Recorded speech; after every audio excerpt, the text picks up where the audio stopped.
السلام علیکم ورحمۃ اللہ۔ آج میں آپ کو ایک ایسی رات کے بارے میں بتاتا ہوں جو اللہ رب العزت نے مخفی رکھی ہے، چھپا کر رکھی ہے۔ کسی کو علم نہیں کہ یہ رمضان المبارک کے آخری عشرے کی کن طاق راتوں کے اندر یہ رات آتی ہے، انتہائی مخفی رات۔ لیکن آئیے میں آپ کو اس رات کی کچھ ایسی نشانیاں اتھینٹک اور مستند صحیح حدیث کی روشنی میں بتاتا ہوں جو رسول اللہ صلی اللہ علیہ وسلم نے ہمیں خود بتائی ہیں۔ ایسی رات جس کے حصول کے لیے، جس کی برکات کو سمیٹنے کے لیے ہم لوگ جاگتے ہیں گھروں میں، مساجد میں، تاکہ یہ رات ہمیں حاصل ہو جائے۔ اور یہ رات کو کیوں نہ تلاش کریں، لیلۃ القدر خیر من الف شہر۔ پوری راتیں ایک طرف ہو جائیں اور یہ ایک رات ایک طرف ہو جائے تو پھر بھی پوری سال کی راتیں اس رات کا مقابلہ نہیں کر سکتی۔ یہ 1000 مہینوں سے بہترین رات ہے، اتنی انسان کی زندگی بھی نہیں ہوتی۔ آئیے میں آپ کو ایسی نشانیاں بتاتا ہوں جو رسول اللہ صلی اللہ علیہ وسلم نے ہمیں بتائی ہیں صحیح حدیث کی روشنی میں۔ مسند احمد کی روایت ہے، رسول اللہ صلی اللہ علیہ وسلم نے فرمایا، یہ لیلۃ القدر ایک کھلی، روشن اور صاف ایک رات ہوتی ہے۔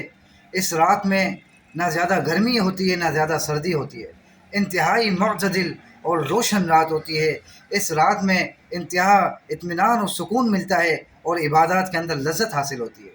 لیلۃ القدر کی رات شیاطین کا آسمانوں پہ انٹری کلوز ہوتی ہے، بند ہوتی ہے۔ شیاطین آسمانوں پہ نہیں جا سکتے۔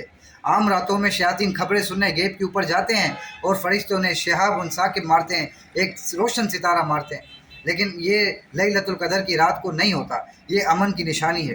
اس رات کی ایک اور نشانی یہ ہے کہ تنزل الملائکۃ والروح فیہا باذن ربہم من کل امر۔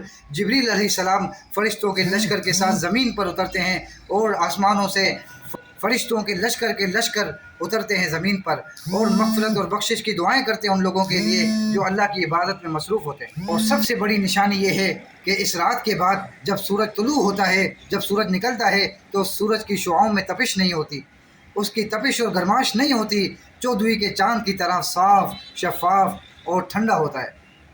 لہٰذا ان نشانیوں کو دیکھیں، ان کو سمجھیں اور اس رات کی برکات حاصل کرنے کی کوشش کریں۔ اللہ رب العزت سے دعا ہے کہ اللہ تعالی ہمیں یہ بابرکت مبارک رات نصیب فرمائے اور اس کی برکات کو سمیٹنے کی توفیق عطا فرمائے، اور اللہ تعالی ہمیں استقامت دے اور ہمارے گناہوں کو معاف فرمائے۔ السلام علیکم ورحمۃ اللہ وبرکاتہ۔